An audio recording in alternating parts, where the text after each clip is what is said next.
Terima kasih Anda masih bersama kami di Presisi Utama. Kita ke informasi mancanegara pemirsa. Banyak faktor yang memicu kecelakaan pesawat Delta Airlines di Toronto, Kanada. Namun Bandara Internasional Minneapolis-St. Paul menyebut kondisi bandara keberangkatan menghadapi angin kencang dan suhu dingin. Dan berikut kita simak informasi selengkapnya akan disampaikan oleh Nova Purwadi, jurnalis VOA. Lonjaknya harga telur akibat perbakan flu burung dirasakan baik penjual maupun pembeli di sebuah pasar udara terbuka di Florida. People are having to make a decision, am I gonna have eggs, and we tell them it's like sticker shock. But we get it, but we're lucky to even be able to get them because some places can't even get them. I mean, I'm a big egg eater, so it kind of hits our pocket a little more. It's not in the price that goes up, but also the scarcity of them. This is the first time I've seen eggs at this tent and market, and I've been coming here 4 weeks now in a row. Di New York, salah satu kota dengan biaya hidup termahal di Amerika Serikat, sebagian peritel dipaksa kreatif. Sebuah bodega atau toko serba kecil di kawasan Bronx menjual telur dalam kantong berisi 3 butir. I sell 3 eggs for $2.99 and most better for customer. Somebody customer I know have $12 for dozen eggs. I sell 3 for $2.99. Sometimes people might not have the whole $12 for the dozen of eggs. They might have $3 or $4, and they might have to get other groceries as well, which is bread, milk, etc. So you might not need all those eggs. It might be one person cooking breakfast for one person alone. Di Nevada, pemerintah negara bagian akhirnya menangguhkan pemberlakuan perundangan yang mengharuskan telur datang dari peternakan bebas kandang, di mana ayam petelur menikmati udara terbuka. We're one of 10 states, I believe, last I looked at, that are required to have cage-free eggs. And when you're doing that, your sources of buying those eggs are very limited. So now we'll have access to 100% of the egg market as opposed to possibly 30% of that market. California, Colorado, Washington, Oregon, dan Michigan adalah negara bagian lain yang mengharuskan telur datang dari peternakan bebas kandang. Dengan alasan kesejahteraan hewan, Arizona, Rhode Island, dan Utah juga punya aturan serupa meski belum berlaku.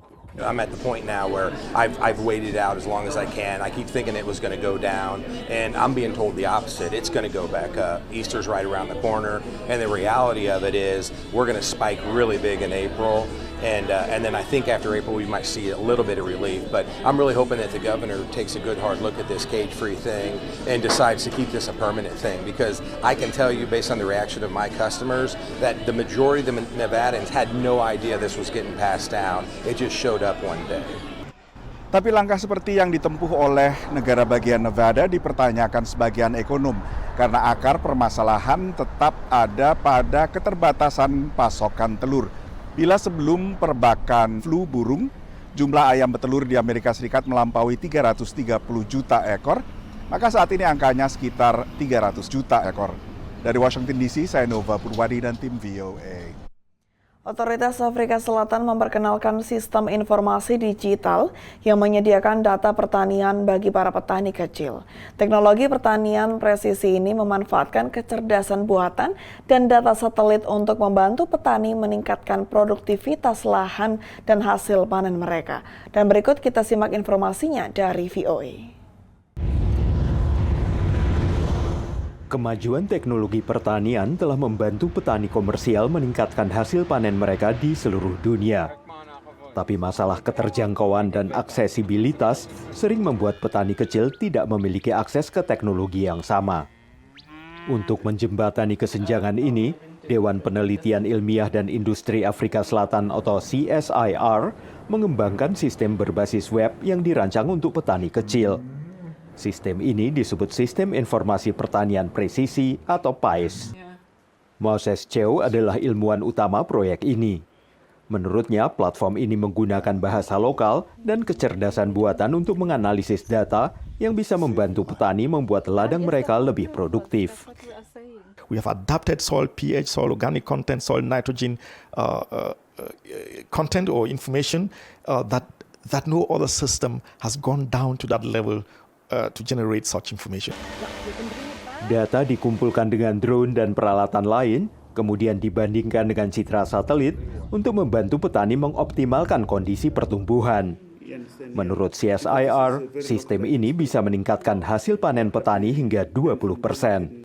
Stefan Janse van Rensburg adalah ahli pertanian digital dari Bayer Crop Science yang bukan merupakan bagian dari proyek CSIR. Menurutnya, salah satu tantangannya adalah mengajar para petani cara menganalisis data. It needs to be affordable for farmers to be adapted. The second one is the educational part. Farmers needs to be educated and trained and upskilled how to use the products, the best products effectively. Di barat laut Johannesburg, calon petani komersial Wandile Sikosana masih dalam tahap kagum. Tapi menurutnya, mempelajari kemampuan Pais saat ini dan bagaimana itu bisa bermanfaat bagi hasil panen jagungnya tidaklah terlalu sulit. They say that they can check the moisture in the soil, via satellite. It's like, wow. Yeah, no, I understand what it tells me, and it's not that difficult to use, I must say. For somebody who was born before technology, I can find my way around. Ketika Wandile dan timnya bergegas menanam benih terakhir di musim ini, menurutnya ia berharap dapat menggunakan data Pais untuk membantunya memilih pupuk yang tepat untuk hasil panen yang lebih baik pada tahun depan. Dari Washington DC, saya Helmi Yohanes dan tim VOA. Pemirsa, presisi utama akan segera kembali, tetaplah bersama kami.